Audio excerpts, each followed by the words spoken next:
The incoming Trump administration is starting to staff up more than a week after the election. In the hours following his victory, though, a spike happened in crisis outreach. A leading suicide prevention organization said this came from young people in the LGBTQ+ community. This afternoon, we are joined by Jackson Buttinger, who is the Senior Director of Communications for the Trevor Project. Jackson, we appreciate you being here. Thanks again for joining us. Yeah, thanks so much for having me. Your organization did report a nearly 700% increase in crisis contacts after the election. What can you share about what the young people said when they reached out through your various features? Yeah, so, another statistic we have is that election-related content in conversations increased by 5,200% compared to averages leading up to Election Day. So that's a pretty clear connection there. Young people were reaching out with a lot of fear and anxiety about the election and what that meant for their futures, for their rights. I think the reality is that this election is consequential for LGBTQ+ people, for the community. There are issues impacting the rights, the health, and the safety of LGBTQ youth. And so there's a lot of uncertainty about the future.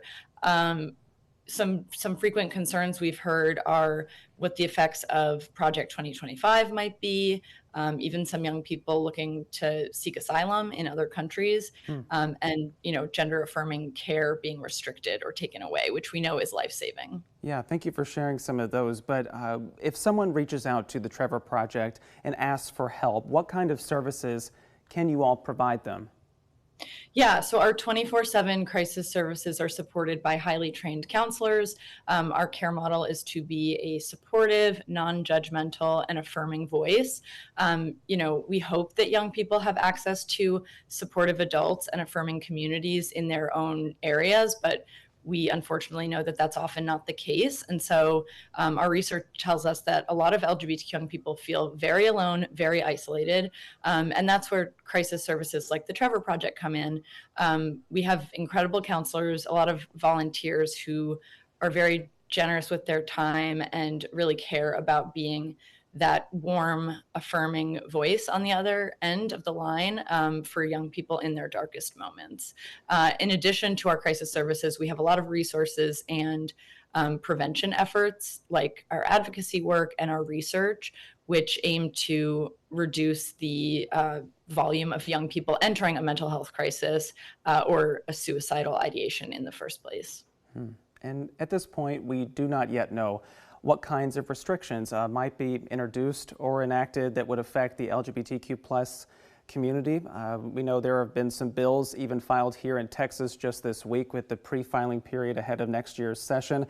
How is your organization preparing for the years ahead? Yeah, good question. As a 501c3 nonprofit, we are a nonpartisan organization. We always say Trevor is not political. We're about people, not politics.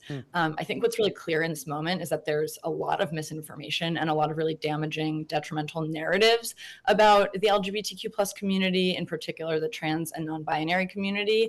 And so, there's a lot of education and a lot of awareness that Trevor is really passionate about uplifting. I think there are a lot of Americans who they kind of fill in the space of what they think of when they think of a trans person because they don't know one. But we want to uplift stories of joy. Trans people are your neighbors, your cousins, your classmates. They're really just like many other Americans and really want the same American dream that a lot of Americans pursue. So really uplifting those stories. I also just want to share quickly a research stat we have that this is not just anecdotal. An overwhelming 90% of LGBTQ+ young people have reported that recent politics negatively impacted their well-being. And we've seen increased suicide rates because of recent politics. So rhetoric can be lethal, literally. And I think people need to understand that their language is very consequential and can hold really grave consequences. Before we wrap up our time here, Jackson, and end our conversation, I'm hoping that you can just share, if someone is looking for the resources that the Trevor Project offers, where should they go and look up that information?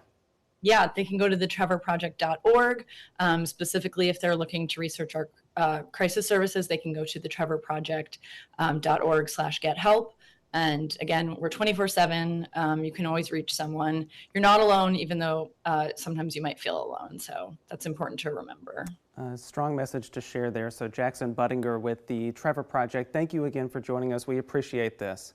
Yeah, thank you so much. Yeah, and as she mentioned, those resources there, we also want to talk about, there are also things that if you or someone you know needs help, resources or someone to talk to, you can find it at the National Suicide Prevention Lifeline website or by calling 988. People are available to talk there 24/7.